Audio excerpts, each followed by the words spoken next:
religious burdens, and of course he was referring to the many needless laws of religion, practices, and traditions of the people. They were needless and outdated practices and props. Outward looks, outward attire, clothes, length of hair, all those kind of things that have become big deal to the religious people. The Lord was saying now, mga unnecessary topics and issues pampabigat sa buhay. At kung nangyari yan noon, this still can happen today. Religious laws and policies, practices and standards that make life difficult, that complicate life. We join church para gumaan ang buhay, para sumaya, tumahimik, pumanatag, magpasaya ng kapwa, magtulungan, sabay-sabay maghanap sa Diyos, to be accountable to God personally for our personal shortcomings and sins, and to be accountable to the congregation only for the things that directly affect them as we do things. Na hindi business ng mga taong kalkalin, uriratin ng mga lihim na buhay ng kapwa-member, ibunyag at usigin ang mga ito. Ang mga personal na bagay na ginagawa ng isang tao ay pananagutan niya personal sa Diyos. Nananagot lang tayo publicly kung ang ginagawa natin publicly and directly affect people's lives in a negative way.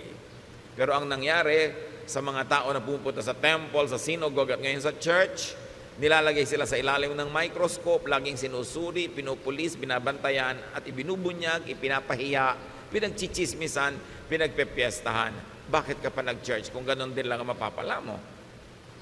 Kaya ang gusto ng Panginoon, ituwid ang napakarami mga kalikuan na tumigas na ng tumigas sa pagtagal ng panahon. Dumating siya upang ituwid ang maraming mga bagay na nagpapahirap sa mga taong lumapit sa Diyos at maging makadiyos. Halimbawa, nung ang mga mananampalatayang Hudyo ay naging mga Kristiyano at meron naman mga Gentile people na naging Christian din, gusto na naman silang pahirapan ng mga Jewish Christians. Acts 15:3-5. The men who were sent by the church went through Phoenicia and Samaria, telling how the Gentiles had turned to God. This news made the Lord's followers very happy. When the men arrived in Jerusalem, they were welcomed by the church, including the apostles and the leaders. They told them everything God had helped them do, but some Pharisees had become followers of the Lord. They stood up and said, Gentiles who have faith in the Lord Jesus must be circumcised and told to obey the law of Moses. So yung mga Pharisees na dating mga sobrang relihiyoso, nagpapahirap sa kapwa nila Jew, naging mga Christian yung iba. At ngayon, ini-import nila into Christianity yung mga dating kaugalian ng Judaism na nagpahirap nga sa kanila noon. Kaya sabi nila, tuwang-tuwa kayo na naging mga Kristiyano yung mga Gentile. Nagpatuloy na ba sila? Kailangan i-circumcise sila kahit matatanda na sila kasi yan ang requirement ni Moses.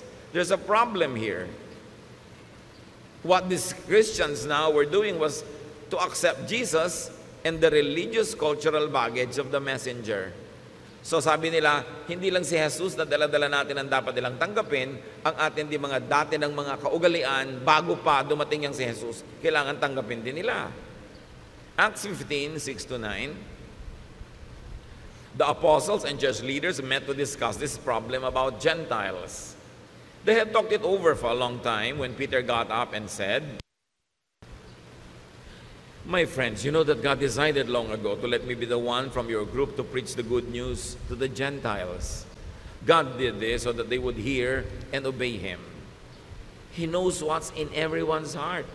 And He showed that He had chosen the Gentiles when He gave them the Holy Spirit, just as He had given His Spirit to us.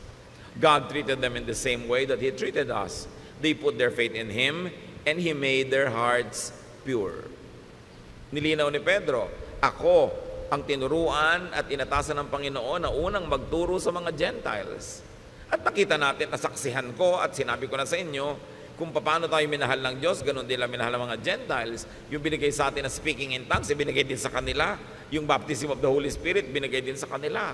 So, ginawa ng Panginoon yon, at dahil sa pananalig ng mga Gentiles na ito, ang puso nila inilinis. Anong naganap dito? Napakahalaga mga kapatid. They meet and discuss the matter. Because that matter was not covered by Scripture, nor by precedent. May naganap at nagaganap sa kanilang pananalig na hindi covered ng mga dati na nilang scriptures kasi walang ganong nangyari nung unang panahon. Gentiles becoming believers. So, wala silang mapagbabasihan na verse kung paano sila makikidil. So, nag-meeting sila at pinaandar nila ang kanilang God-given intelligence. Pinaandar nila yung principle of love, principle of acceptance ni Jesus, at naka-formulate sila kung anong dapat gawin dahil nga wala silang verse na pwede pagbasihan.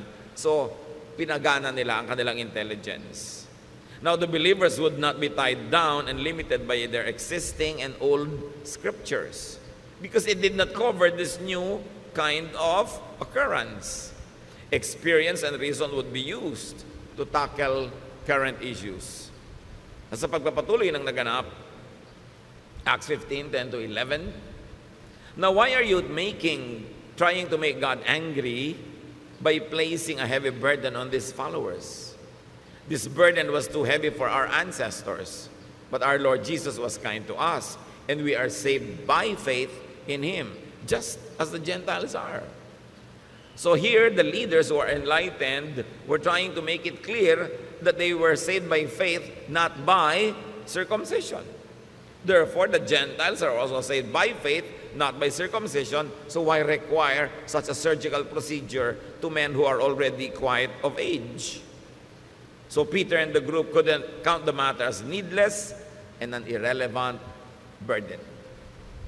Hindi na kailangan yan, pampabigat lang yan ang buhay at pampahirap sa mga tao para lumapit sa Diyos. Acts 15:19, and so my friends, I don't think we should place burdens on the Gentiles who are turning to God. Conclusion, let us not turn them into Jewish Christians, being Gentile Christians would do. Hindi na kailangan na sila ay culturally gawin nating Hudyo. Yung culture nila, pwede na nilang ituloy, na naging Kristiyano sila, huwag na natin palitan yung kultura nila, pati yung kanilang mga asal at gawi. So they would update church culture and make the faith user-friendly. Pinapadali nila, hindi pinapahirap. Yung iba gustong pahirapin eh. Para bang fraternity, kailangan may hazing muna, pahirapan ka muna bago kita maging brad. Parang yung mga asosasyon ng mga PhD, kailangan pahirapan muna kita, kailangan muna mag-thesis defense bago ka masama sa aming mga doktor. Kaya ang thesis defense sa Pilipinas, ang hirap-hirap parang ayaw kang pasalihin ng mga PhD na sa kanilang hanay. Sa ibang bansa, sa mga progressive countries, tinutulungan ka, pinapadali nila. Dito pinapahirapan para laging sikat at konti lang ang mga may PhD. So ganun din yung mga maraming relihiyoso, pinapahirap nila para maangat sila, pinapakonti lang nila yung pwedeng mapasama sa kanilang mga hanay. They focus on being formal, not on being spiritual. At yun ang binabago ng mga Kristiyanong pinag-aaralan natin. Ngayon, balik tayo sa ating original topic. Ang Panginoon na kinikriticize niya yung mga religious practices of His time. Ginawa lang nating halimbawa yung naging bunga ng mga Jewish Christians na gustong gawing Jewish din yung mga Gentiles. Matthew 23 verse 5. Sabi ng Panginoon tungkol sa mga religious leaders, everything they do is just to show off in front of others. Puro lang sila pagpapa-impress. Puro lang sila pag-create ng impression na ako banal, ako mahigpit, hindi pwede sa akin yan, hindi ko papalampasin yan kasi ako maka-Diyos. So this show is about me being holier than you. Habang ibinaba ng Panginoon sa mga tao yung katuruan, itinataas uli ng mga naging bagong Kristiyano para mahirapan na naman yung iba at huwag maabot, para sila lang ang nakakaabot at sikat sila. Matthew 23, 13-15, you Pharisees and teachers of the law of Moses are in for trouble. Jesus continues, you're nothing but show-offs. You lock people out of the kingdom of heaven. You won't go in yourselves, and you keep others from going in. You Pharisees and teachers of the law of Moses are in for trouble. You're nothing but show-offs. You travel over land and sea to win one follower, and when you have done so, you make that person twice as fit for hell as you are. Ang mga pinakamababagsik na salita ng Panginoon ay hindi niya binitawan sa mga tinatawag na sinners.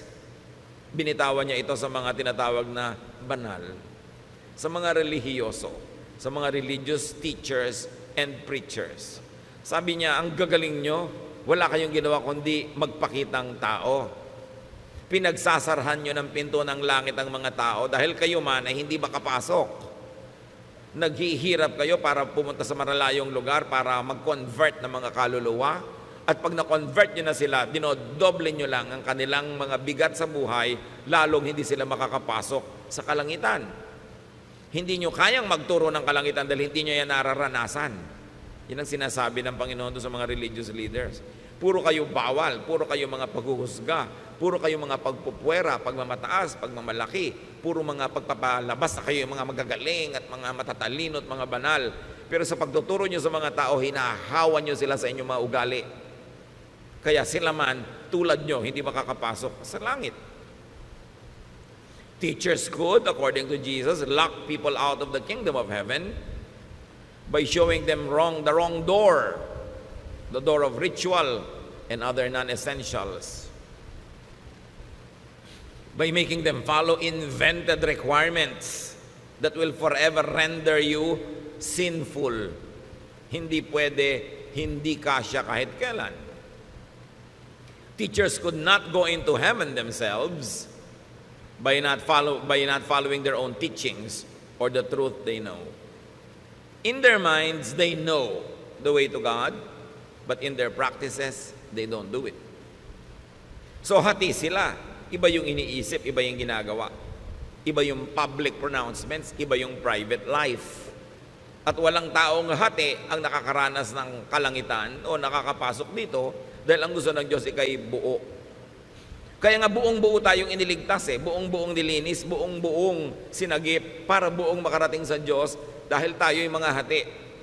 Nagiging buo tayo dahil sa pananalig natin sa Panginoon. Nagiging malinis na ganap dahil sa pananalig sa Kanya, hindi dahil sa ating mga accomplishments. Teachers could keep others from going into heaven by discouraging and frustrating an honest search for it. Marami mga tao, they honestly search for God, but they get frustrated by the religious system that pretend to know and to show them the way.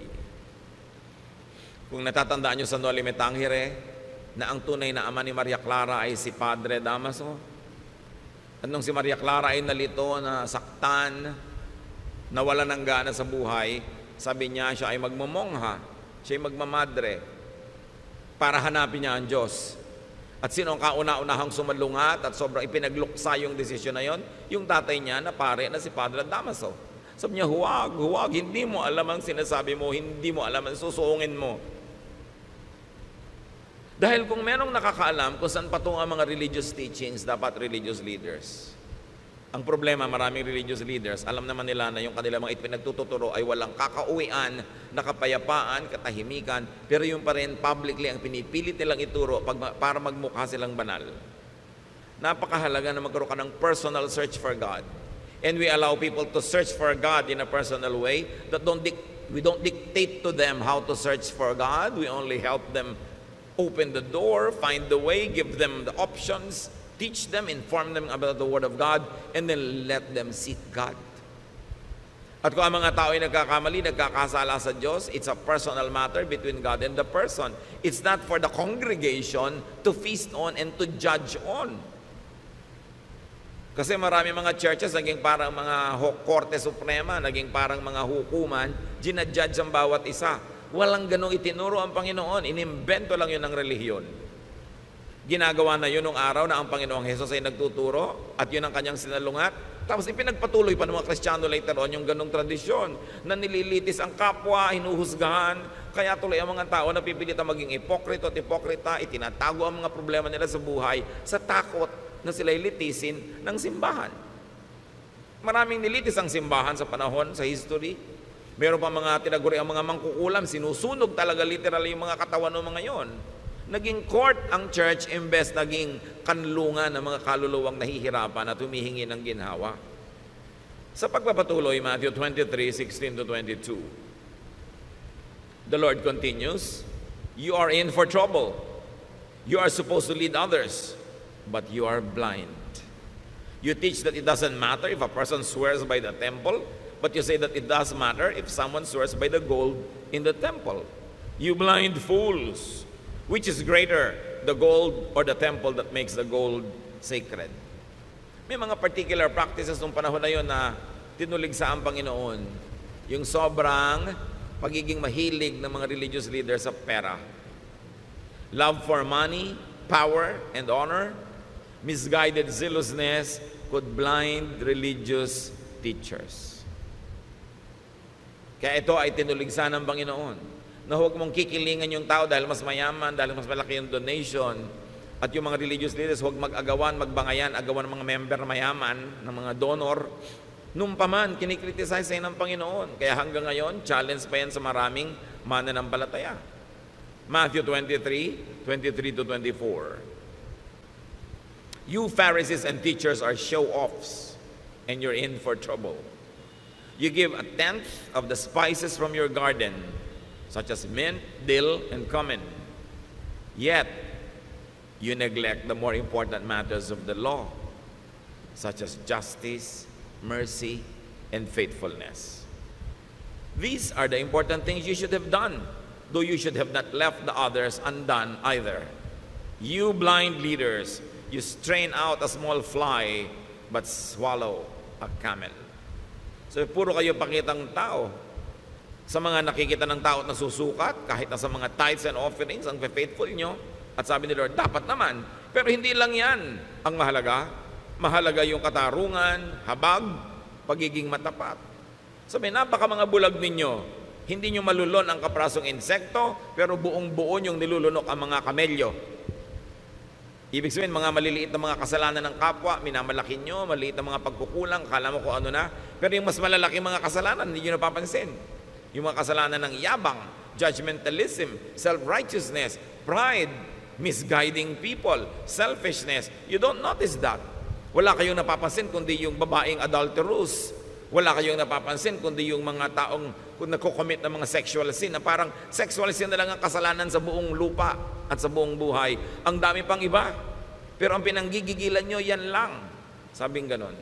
At totoo naman mga kapatid, sa kasaysayan ng church, hanggang dumating tayo sa present time, merong mga major denominations na talaga namang wala namang pinanggigilan kundi mga ibang mga uri ng pagkukulang ng kapwa, pero hindi nila napapansin yung mas malalaking mga kasalanan. Yung panghihiya, yung pananakit ng kalooban, yung paglalayo ng loob ng mga tao sa Diyos dahil sobrang nilang pinoformalize sa mga bagay. Sabi ni Lord, maliit na insekto, hindi nyo malulon. Pero yung mga lalaking mga kamelyo, buong buo nyong nalulunok. Sabi, you hypocrites, you are in for trouble. You are majors of minors, specialists of non-essentials. Ang laki-laking issue sa inyo kung anong Bible version ang babasahin. May version pang kaisa-isang tama at lahat na ibang version hindi na. Saka naman nakakita ng ganon. E paano bago na-imprenta yung version na yan? Di wala palang totoong Word of God. Sobra kayo nagmamalaki ng mga issue. Pinapalaki nyo ang loob, pinapayabang nyo ang inyong mga member na tayo ang tama, wala nang iba. Ang version na binabasa natin ang tama, yung kanila wrong. Tayo lang ang saved, sila hindi. Tayo lang ang papakasalan ni Kristo, sila audience. Sabi, binubulag nyo ang mga tao para maging mayabang na member ng inyong kongregasyon. Na kami lang ang tama. Ang tingin tuloy sa iba, demonic. Ang tingin sa iba, mali. Nagiging pala, hiwalay tuloy at mga separatist.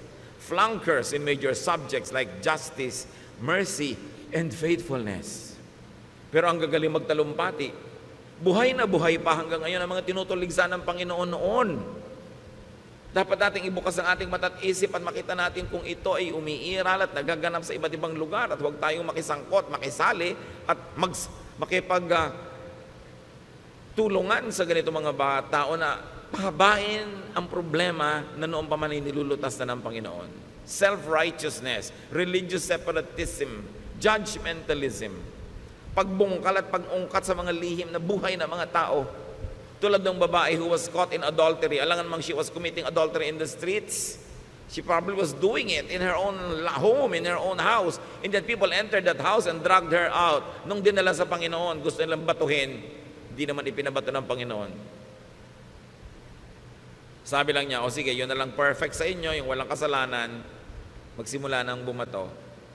Although it was required by the law of Moses to kill that woman by stoning her. But the Lord said, di ba? Sabi ni Lord, I am the light of the world. Kaya ako dumating para tapunan ng liwanag yung mga religious baggage ninyo na ginagawa kayong mga malulupit sa kapwa. Akala nyo kinakatuwa ng Diyos. Tuwang-tuwa kayo, ipinagbubunyi ninyo na pagpiestahan ng mga kasalanan ng iba para yung mga kasalanan nyo ang huwag matingnan. Binovolunteer nyo na lang na lahat magtinginan sa kasalanan ng iba.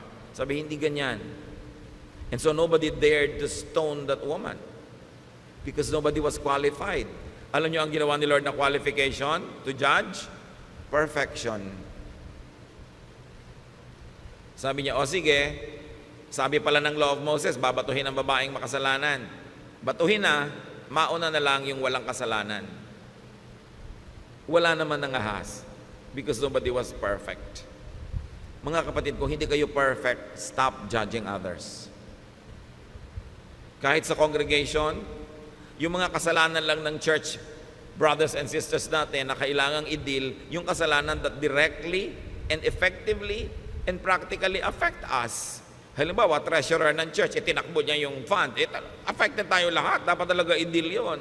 Pero anong pakialam niyo kung sinong ka-date niya kahapon? That's between her and God. No? Anong pakialam niyo kung anong nakaraan niya? That's already charged on the cross. Anong pakialam natin sa private lives ng mga tao hanggat hindi tayo directly affected in a practical way? Yan ay tinuturo ng Panginoon. Anong pakialam niyo dito sa babaeng ito? It's between her and God. Dahil kung talagang gusto ng Lord na papatayin yung babaeng yon at sundin yung batas ni Moses, ba't di niya pinabato? At kung babatuhin din lang pala yung babae, ba't pa dumating ang Panginoon sa mundo para tayo iligtas? Para tayo patawarin at linisin? Hindi lang tayo inililigtas sa impyerno at sa mga impakto. Inililigtas din tayo sa mga relihiyosong sobrang makialam sa buhay ng kapwa na gusto nilang parusahan yung mga taong gumagawa ng mga private sins. Kung gusto mo maging banal, magpakabanal ka. That's good, that's best, that's commendable. Pero huwag mong sukatin yung kapwa mo sa iyong pamantayan. Huwag mong pilitin yung kapwa mo na maging kasing banal mo. Your life is your business before God. At pag tinanggal mo yun sa iyong ugali, sasaya ang church. Hindi para konsentidihin natin ang isa sa mga kamalian, but you always say, God is not yet finished working on this person. Kung ang mga kasalanan niya ay napaka-private, bakit ko kakalkalin? Ang iintindihin ko yung kasalanan ko, yung kalinisan ko before God. And I will pray for the person. I will give counsel kung hinihingi niya. Bibigyan ko ng payo kung hinihingi niya. Bibigyan ko siya lagi ng inspirasyon, ng magandang halimbawa sa pamamagitan ng buhay ko. But I will not lecture. I will not judge. At hindi ko siya ititiwalag dahil lang kulang siya. Dahil pag lahat ng kulang, tiniwalag, walang matitira.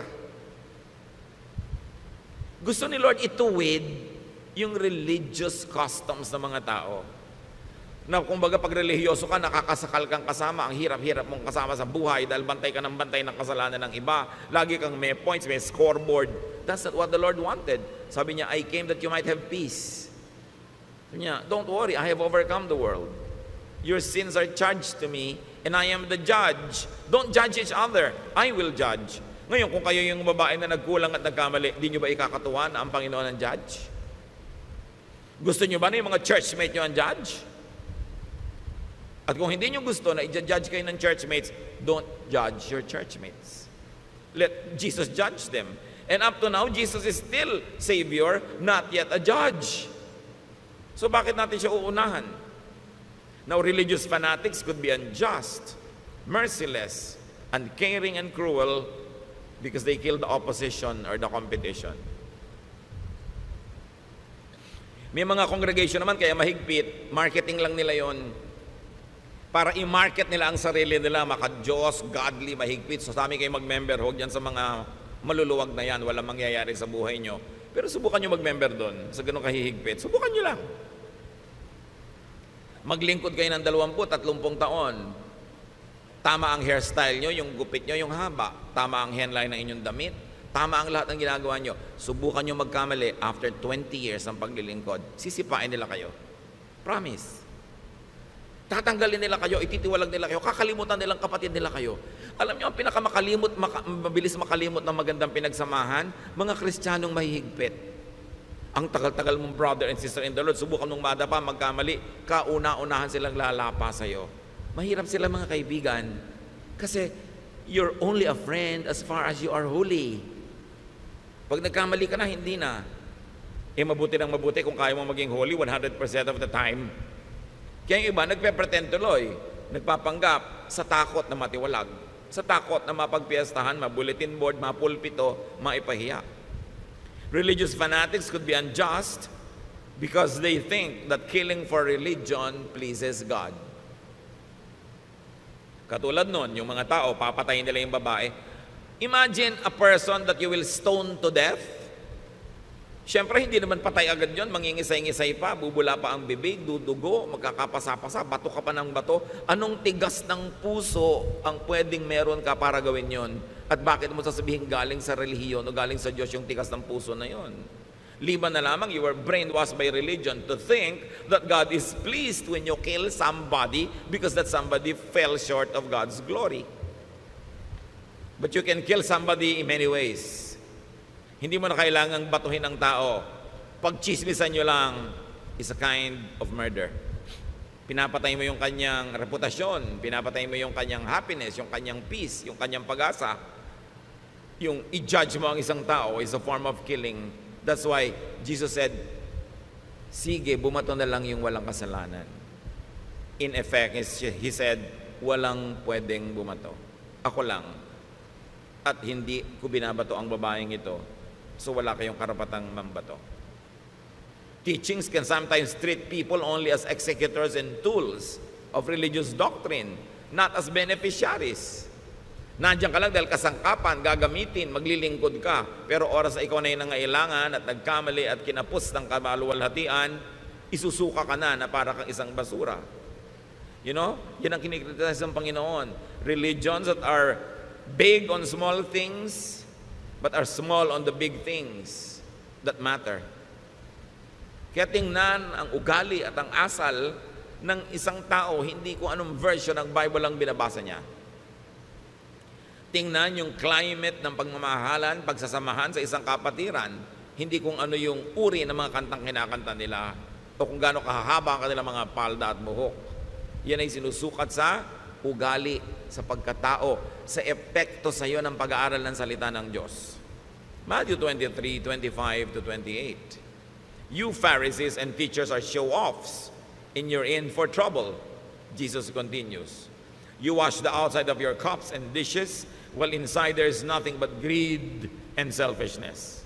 You blind Pharisee, first clean the inside of a cup, and then the outside will also be clean. You Pharisees and teachers are in for trouble. You are nothing but show-offs. You're like tombs that have been whitewashed. On the outside you are beautiful, but inside they are full of bones and filth. That's what you are like. Outside you look good, but inside you are evil and only pretend to be good. Can you imagine these words coming out of the mouth of the Son of God? Sabi, akala nyo ang gaganda nyo, ang lilinis nyo, ang gaganda ng costume nyo. Tama-tama ang mga haircut nyo, ang inyong mga style, pero mga bulok kayo sa inyong mga kalooban. Dahil puro pakitang tao lang ang inyong relihiyon.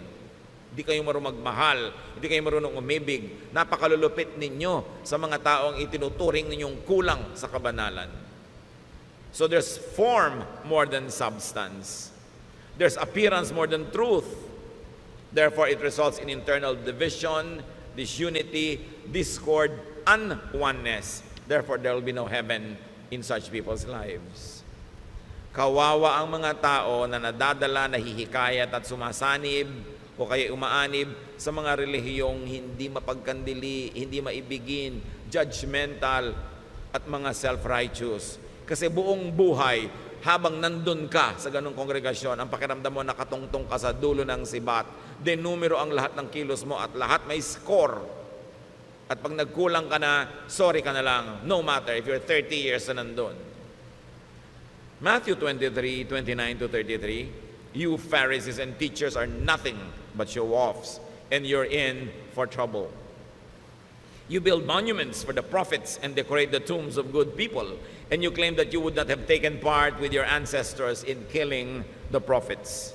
But you prove that you really are the relatives of the ones who killed the prophets. So keep on doing everything they did.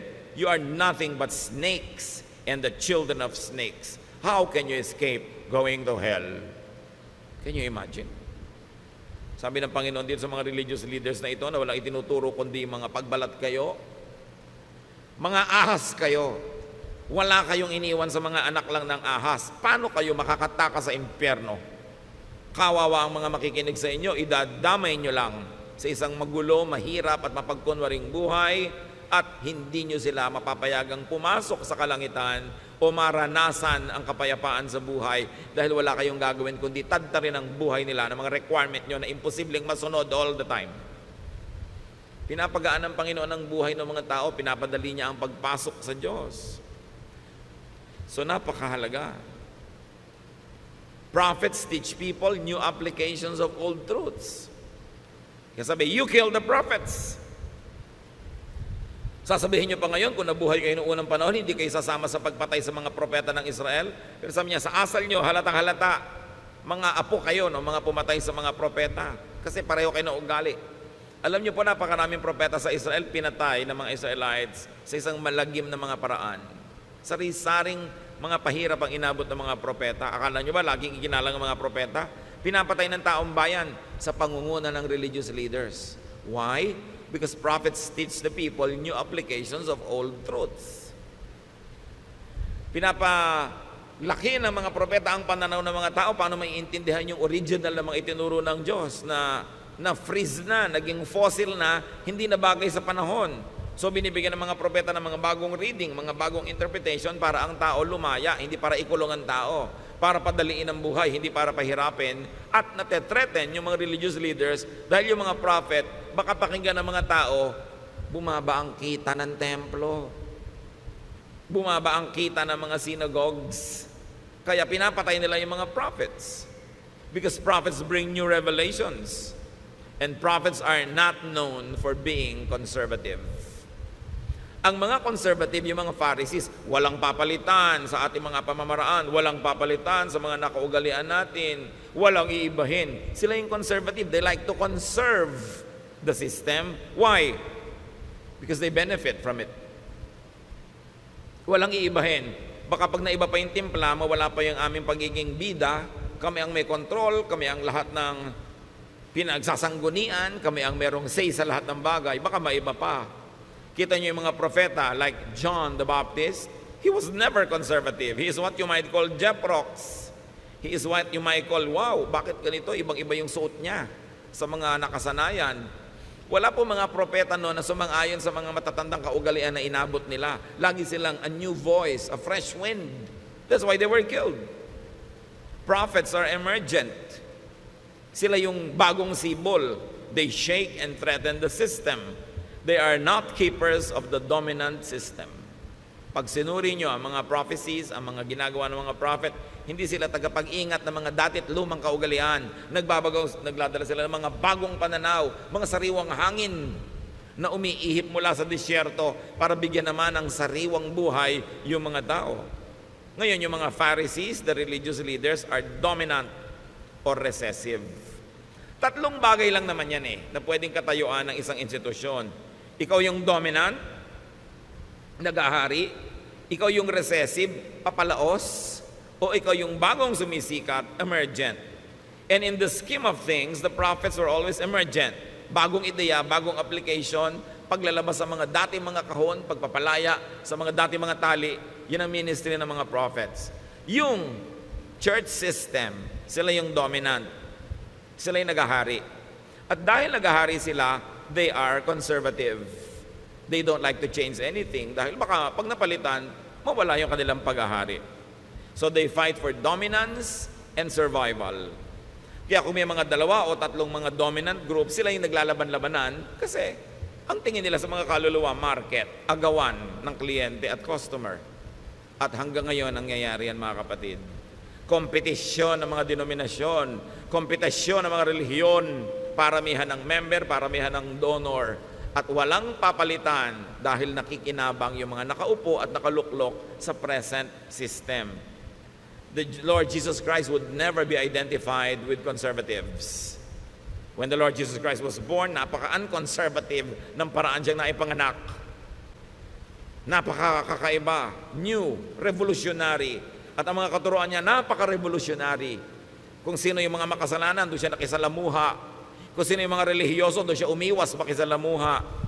Kung sino yung mga tinuturing ng mga latak ng lipunan, mga walang sinabi, walang pinag-aralan, yun ang ginawa niya mga disciples. Hindi siya conservative, ever. And I will never be glad to be called a conservative. Kasi lahat ng mga pagbabago sa mundo, sa technology, sa kabihasnan, maging sa espiritualidad, it was always brought about by the new wind of new prophets. Yung reinvention of old truths so that now the people will benefit from it and the people will not be enslaved having to follow a system that no longer works. Nagpapalaya, nagpapalaki ng isip, nagpapaluwag ng buhay, nagpapaluwag ng hininga. Yung mga conservative nagtatali, naggagapos, nagkukulong dahil nakikinabang sila na sila lang yung nangunguna. Matthew 23, 34-36. Sa pagpapatuloy ng Panginoong Jesus, I will send prophets and wise people and experts in the law of Moses to you. So future tense pa, sabi ng Panginoong Jesus, padadalan ko kayo ng mga propeta, padadalan ko kayo ng mga matatalinong tao, yung mga tunay na magpapalaya sa inyo, but you will kill them, or nail them to a cross, or beat them in your meeting places, or chase them from town to town. That's why you will be held guilty for the murder of every good person. I can promise you that people living today will be punished for all these things. Sabi niyo, alam niyo, padadalan ko pa kayo ng mga magtuturo pa sa inyo, mga bagong ideya, nakakapagpalaya, nakakapagpaluwag ng buhay. Pero alam niyo ang gagawin niyo? Uusigin ninyo. Babantaan ninyo. Le-labelan nyo na kung ano-ano mga labels, tatawagin yung mga demonic, evil, etc., etc. At papatayin nyo kung pwede pa. Sabi nyo, mananagot kayong lahat sa ganyang mga gagawin ninyo. May mga nagtatanong, meron pa ba mga prophets ngayon? Why not? Sabi nga ni Lord, I will send pa future tense pa. Those who insist na wala na, they only probably want to control your thought para sa kanila na lang kayo makinig at hindi na sa iba pa. Pero siyempre, kung meron mang ipapadalang mga totoo, lalo namang marami ipinapadala si Taning ng mga false. Kaya dapat sinusuri. Sabi ni Lord, you will know them by their fruits. Tingnan nyo bunga. Ano ba yung tunay na bunga ng isang guro? Hindi lang yung nangyayari sa buhay niya, mga kapatid ha. Yung nangyayari sa buhay nyo dahil nakikinig kayo sa kanya. Yun ang bunga. Lumuluwag ba yung buhay nyo? Nagiging mas mahal nyo ba ang Diyos? Mahal nyo ang inyong kapwa? Mas nakakalaya ba kayo? Pero hindi kayo kinukonsinte sa kamalian? Pero hindi naman kayo hinuhusgahan? Hindi kayo pinapahiya, binubulgar? Ano nangyayari sa buhay nyo? Kayo ang bunga. Kaya kayong makakaalam, good teacher ba? Good church ba? Good congregation ba? Tingnan mo sarili mo, anong nangyari sa akin mula nung nakinig ako dyan? Yun ang bunga. Hindi yung, ay ang ganda ng bunga niya kasi tama ang gupit, maiksi ang buhok, malinis ang kuko, laging ganito ang suot. Hindi bunga yun, costume yun. Ang bunga is, how are you affected by the teaching? Because you are the fruit. So ang tanong, may mga Pharisees pa ba ngayon? Natural, marami. At ayaw nila sa mga false prophets. And listen, ayaw din nila sa genuine prophets. Kasi gusto nila, sila lang ang papakinggan. Sila lang ang hinirang ng Panginoon. Ang version lang nila ng Bible ang tama. Ang teaching lang nila ang totoo. Ang church lang nila ang i-honor ni Lord. Maniniwala pa ba kayo sa mga panahon na ito sa ganyang mga kagilagilalas na kasinungalingan? Marketing yan. Gusto nila, sila lang ang ligtas, sila lang ang totoo, sila lang ang tama. Be careful with people that say sila lang ang tama at ligtas at wala nang iba. Yan ang talagang mark, pinakamalaking mark ng kulto. Yung solohin mo ang Diyos, sa'yo lang sila, wala na sa iba. Tatakutin mo yung member mo, kahit gusto na umalis. Pag umalis ka sa amin, matatagal ang kaligtasan mo. Hello? Dapat mag-isip na ang mga tao. Tapos na ang panahon ng kamangmangan. Ang Biblia ay nababasa na ng lahat ng tao. Napakarami na nating pwedeng malaman kahit na hindi ka mag-Bible school sa mga internet. Although, hindi mo papaniwalaan lahat na babasa mo. Dahil kahit mga sinungaling, nakakapag-post doon. Pero marami ng accessible knowledge, hindi na solo ng mga experts. Kaya ang tao ngayon hindi na mangmang. Hindi na pwedeng dinadaya-daya dahil ang tao marunong mag-isip para sa sarili. At panahon naman para gawin na yon. Dapat ang tao marunong mag-isip para sa sarili. Matthew 23:37 to 39. Jerusalem, Jerusalem, your people have killed the prophets and have stoned the messengers who were sent to you. I have often wanted to gather your people as a hen gathers her chicks under her wings, but you wouldn't let me. And now your temple will be deserted. You won't see me again until you say, blessed is the one who comes in the name of the Lord. Sabi ni Lord, naku Jerusalem, napakarami mong pinatay na prophet. Napakarami mong binato ng mga lingkod ko na ipinapadala sa iyo. Hindi ko malaman yung mga iba kung bakit sobrang napalaking big fans ng Jerusalem. Samantalang si Lord mismo nagsasabi, Jerusalem, napakarami mong kasalanan. Napakarami mong pinatay na matutuwid na tao. At hindi ba, si Jesus na nga ang kauna-unahang ipinako doon. Yung iba naman parang sobrang nagpapatira pa sa paanan ng mga Hudyo, na akala mo yung mga Hudyo ang mga anghel sa langit. Pare-pareho lang nila tayong tao, pare-pareho lang tayong mahal ng Diyos, pare-pareho lang tayong ililigtas ng Panginoon.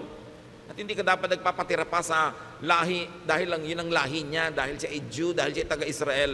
Sabi nga ng Panginoon, naku, napakarami mong pinatay Jerusalem.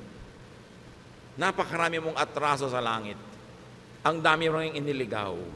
Hindi naman natin siyempre magkakaroon tayo ng negative feeling sa mga taga-roon, pero huwag ka namang magpa-atsoy at magpa-atsoy sa kanila dahil lang Diyos sila. Pare-pareho tayong anak ng Diyos at iniligtas ng dugo ni Kristo. Dapat may dignity ka rin sa iyong racial identity. Hindi agad-agad mo isinusuko dahil taga-Israel ito, taga-Israel yun. Mahal ng Diyos ang lahat ng tao. At sino man ang susamba sa Kanya at maglilingkod ay mamahalin niya. Sabi nga ng isang propeta, kahit yung mga bato, pwedeng gawin mga apo ni Abraham. Huwag niyo ipagyabang na mga Hudyo kayo. Kasi kung Hudyo nga kayo, hindi naman kayo sumasamba, baliwala yan. Mabuti pa yung Gentile. Ilagay natin ang lahat sa tama. Huwag tayo ngayong magpairal ng bagong religious colonialism na may bago naman mga amo. Pagka taga-Israel, amo na natin agad. Dapat ang amo lang natin ang Diyos. At meron tayong dignity, pagmamahal maging sa ating racial identity. Hindi agad-agad mo sinusuko. Now, today's new prophets teach new applications of old truths. And they update the faith. And they update the church. Today's Pharisees, the establishment, will resist change. They will take shelter in conservatism. Conservatism is the defense and offense of the dominant and the recessive. Pag ikaw naghahari o papalaos, gusto mo conservative because you want to sit on past glory. Jesus and the prophets were far from conservative. Spiritual growth, church growth, and the growth of the kingdom of God is not in conservatism. It is in dynamism and continuing reinvention of ourselves. So, why do we review? And why do we study these principles? Because we are bombarded by religious marketing of the dominant Pharisees, the rich, big religious corporations that compete for our soul and for our loyalty. What's truly important according to the Lord? Mercy. Mahabagin ka ba? Tinuturuan ka bang maging mahabagin? Justice. Katarungan. Faithfulness, truthfulness.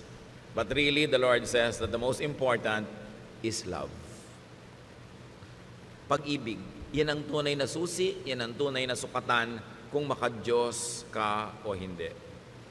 This is what to give, to promote, to implement, and to look for. Seekers of God through religion must seek for love, must seek for signs of love in the climate of love where they want to find God. Hindi yung para kang pumasok sa kulungan, pumasok ka sa husgado o sa police state. Yun ang pinaka-least loving of all. Sayang ang pagod, sayang ang panahon. 1 Corinthians 13:1. What if I could speak all languages of humans and of angels? If I did not love others, I would be nothing more than a noisy gong or a clanging cymbal. May ano ngayon, speaking in tongues, na minamalaki ng araw sa Corinthians yan. Sabi ko, hindi ako maibigin, baliwala yan. Para lang akong ingay na walang katotohanan. Sabi niyo, of course, others there, if I do not love others, others means the other. Yung hindi ikaw, yung hindi mo kamukha, yung hindi mo kagrupo, loving the other. Love others. Without love, religious eloquence is meaningless. 1 Corinthians 13:2. What if I could prophesy and understand all secrets and all knowledge? And what if I had faith that moved mountains? I would be nothing unless I loved others. So all the seminary education, all the PhDs, all the experience in ministry, without love, prophecy, knowledge, and faith are meaningless. Love pa rin. Hindi nyo hinahanap yung strict church ba ito? Doctrinal ba ito? Ang hahanapin nyo, loving church ba? At ang dadalhin nyo sa church, love din. Kung gusto nyo maging loving yung climate, love ang dadalhin ninyo. Hindi yung mga kabaligtaran nito. We all contribute in creating a climate in the fellowship. 1 Corinthians 13:3. What if I gave away all that I owned and let myself be burned alive? I would gain nothing unless I loved others. Yung mga unloving churches, minamaliit, nililibak nila yung word na love. Pag sa kanila yung love, hippie yan, durog yan, durugista yan, yung mga ano yan, mga wala yan, mga pasaway yan. Sa kanila ganoon na ibig sabihin ng love eh. Minamaliit nila yung word na love. Akala nila yung love yung pagiging careless, pagiging bangag, pagiging lasing. In-associate nila sa mga make love, not war, noong mga 1969, 1970. Iniiba nila para lang bulagin yung mga tao about the meaning of love. So ngayon, sabi, hindi kami loving, we are strict. But the point is, Jesus says the most important is love. And love does not mean maging hippie ka o maging durugista ka o maging careless ka o immoral. Huwag nating papababain ang ibig sabihin ng love. Love is understanding your fellow men, giving them time to grow and not judging them while you are continuously praying for them and helping them. That's what love is all about. Without real love for people, charity and sacrifice are nothing. So religious eloquence, religious brilliance, and religious giving are nothing when not done in love and for love of others. For what else could this be done? Halimbawa, charitable ka, eloquent ka, you could also do it for love of self, for self-promotion and self-preservation. 1 Corinthians 13:4-7. Love is kind and patient, never jealous, boastful, proud, or rude. Love isn't selfish or quick-tempered. It doesn't keep a record of wrongs that others do. Love rejoices in the truth, but not in evil. Love is always supportive, loyal, hopeful, trusting. So love doesn't keep a record of wrongs that others do. Keep that in mind. Religious zeal, especially self-righteousness, judgmentalism, and congregationalism could oppose love. 1 Corinthians 13:8-10. Love never fails. Everyone who prophesies will stop. So mawawala ng halaga yung mga prophets at prophecies. And unknown languages will no longer be spoken. So mawawalan din ang halaga yung mga speaking in tongues na yan. All that we know will be forgotten. So all knowledge, katalinuhan, galing, mawawala. We don't know everything, and our prophecies are not complete. But what is perfect will someday appear, and what isn't perfect will then disappear. So niyang konti-konti nang alam natin, huwag tayong magyabang. Pati prophecies natin hindi complete. Be careful of people who say they know everything. They know all the answers. They know all the doctrine. Sinungaling yun. Kasi sabi sa Bible, we don't know everything and our prophecies are not complete. So ang isang tao talaga na responsable, na pwedeng pagkatiwalaan, yung tao nagsasabing, ako rin, naghahanap pa. May mga iba na ako natagpuan, may nalaman na ako, pwede ko i-share sa iyo, pero iba hahanapin pa natin. I don't know all the answers. Be careful about people who pretend that they know because they will mislead you. Now, love is perfect. Religiosity is imperfect and will stop. 1 Corinthians 13:11-12. When we were children, we thought and reasoned as children do. But when we grew up, we quit our childish ways. Now all we can see of God is like a cloudy picture in a mirror. Later we will see Him face to face. We don't know everything, but then we will, just as God completely understands us. So yan, mga bata pa tayo, especially bata ka pa sa pananalig, bata ka pa sa spirito, isip bata ka, pero dapat dumarating yung time na nagmamature ka. At ang nagmamature naman, hindi ibig sabihin nalalaman mo lahat. Nalalaman mo lang na hindi mo alam lahat. Yun ang ibig sabihin ng maturity. Therefore, you become more careful, you become more humble, and less self-assuming. Sabi, hindi naman natin talaga makikilala ng lubos ang Diyos ngayon eh. Kasi ang laki-laki ng Diyos, ang daki-dakila niya, ang liit-liit natin at marami pa mga takip-takip sa mga mata natin. So sino ang makakapagsabing alam na alam ko, kilala ko ang Diyos at yung pagkakaalam ko, pagkakakilala ko ang kaisa-isang tamang interpretation. Sabi niya, hindi ganun. Pagdating ng panahon, makikilala natin siya. Pag face-to-face na tayong humarap. Pero ngayon, sinisikap nating makilala siya. Nobody can pretend to know God completely and to know all the answers. Pero itong mahalaga, sabi niya, kilalang-kilala tayo ng Diyos. At yun ang dapat nating ipagpasalamat. Alam niya ang ating mga kahinaan, alam niya ang ating mga pangangailangan, alam niya kung paano tayo tutulungan, kahit hindi natin siya lubos na kilala. Religious understanding is progressive. No one should be trapped and frozen in just one stage.